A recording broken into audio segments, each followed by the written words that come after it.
Hello friends, আজকে আমি খুবই সুস্বাদু চিকেন কাবাবের রেসিপি বানিয়েছি। কিভাবে বানিয়েছি চলুন সেটা দেখা যাক। By the way, I am Sadika, you are watching Kolkata Kitchen. Let's get started. Hello বন্ধুরা, কেমন আছো সবাই? আজকে আমি চিকেন কাবাবের রেসিপি দেখাবো, যেটা আমি বাড়িতে সবসময় করে থাকি। খুবই সহজ এবং বাড়িতে থাকা উপকরণ দিয়ে দেখাবো।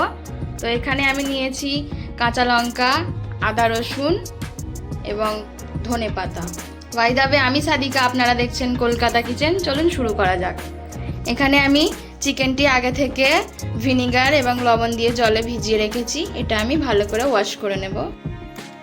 এই ধনেপাতা আমি কুচিয়ে নেব এবং এগুলো বড় বড় করে কেটে নেব। এটা আমি মিক্সিং জারে চিকেনের সঙ্গে ব্লেন্ড করে নেব।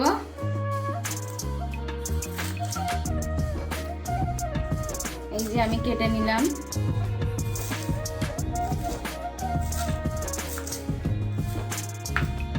থেকে কিছুটা আমি তুলে রাখবো এবং এইগুলো চিকেনের সঙ্গে ব্লেন্ড করে নেব।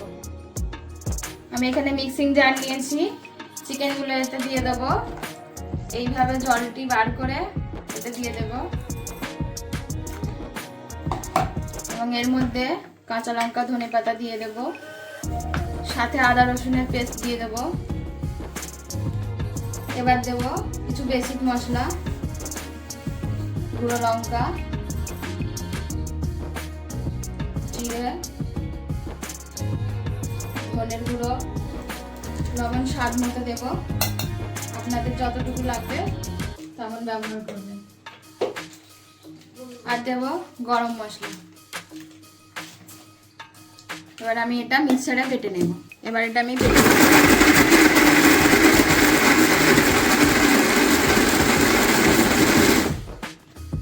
একবার খুলে চেক করে নেব আমার এটা হয়ে গেছে। এটা আমি এবার বার করে নেব। কাবাব রেডি হয়ে গেছে, এবার আমি বার করে নেব। আমি মিক্সিতে দিয়ে পিষে নিয়েছি সমস্ত মশলার সাথে। এতে আমি আগে থেকে একটু তুলে রেখেছিলাম ধনেপাতা, এটা দিয়ে দেব। আর দেব কিছুটা সর্ষের তেল,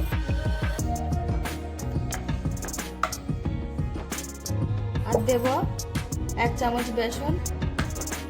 এবার আমি এটা হাতে করে মেখে নেব। আমার এখানে ভালোভাবে এটা ম্যারিনেশন মিক্স করা হয়ে গেছে। এবার আমি এগুলো শেপ দিয়ে নেব হাতের সাহায্যে। বন্ধুরা, আমি এখানে একটি প্লেট নিয়েছি, এতে শেপ দিয়ে রাখবো। সবসময় কাবাব শেপ দেওয়ার আগে হাতে একটু তেল মাখিয়ে নেবেন। এই যে আমি নিয়েছি।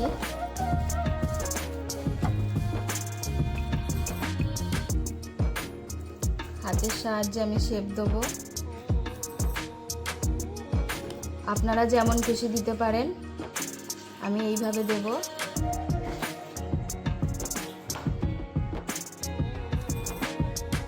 এবং একটি স্ট্র নিয়েছি, স্ট্রর সাহায্যে একটু এইভাবে ডিজাইন দেব। আমার হয়ে গেছে শেপ দেয়া। এবার আমি একে একে প্লেটে রেখে দেব। শেপ দিয়ে ডিজাইন করে নেব। তো আমি একে একে সবগুলো করে নেব। এখানে একে একে সব চিকেনের শেপ দেওয়া হয়ে গেছে কাবাবে। এবার আমি এগুলো ফ্রাই করে নেব। আমি এখানে কাবাব ভাজার জন্য ফ্রাইং প্যান নিয়েছি, এতে আমি সাদা তেল দিয়ে দেবো।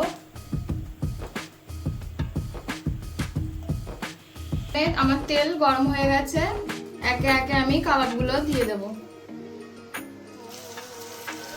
যতগুলো ধরবে আমি ততগুলো দিয়ে দেবো, বাকিটা আমি পরে ভাজবো। তো এইভাবে আমি একটু মিডিয়াম ফ্লেমে ভাজতে দেব কাবাবগুলো। এবার আমি একটু পাল্টে দেব। এই যে আমার সাইডগুলো লাল হতে শুরু হয়েছে, ওই দিকটা আমার তার মানে ভাজা হয়ে গেছে। এবার আমি পাল্টে দেব।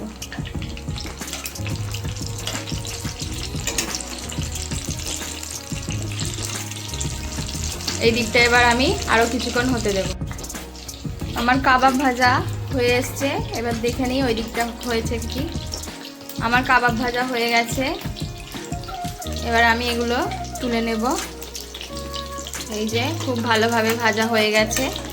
এর থেকে বেশি ভাজা যাবে না, এর থেকে বেশি ভাজলে চিকেনের জুসিনেসটা চলে যাবে।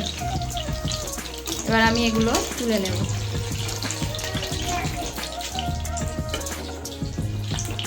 আমি একে একে সবগুলো তুলে নেব। আমার তোলা হয়ে গেছে, এই যে আমি তুলে নিচ্ছি। আমি এর সঙ্গে গ্রিন চাটনি নিয়েছি, একদিন আপনাদের গ্রিন চাটনির রেসিপি দেব। তো চলুন বন্ধুরা, খেয়ে দেখি কেমন হয়েছে। খুব সুন্দর হয়েছে খেতে, আপনারাও বাড়িতে বানিয়ে ট্রাই করতে পারেন। ভিডিওটি ভালো লাগলে ভিডিওকে লাইক দিয়ে চ্যানেলটি সাবস্ক্রাইব করে বেল আইকনটি প্রেস করে দেবেন।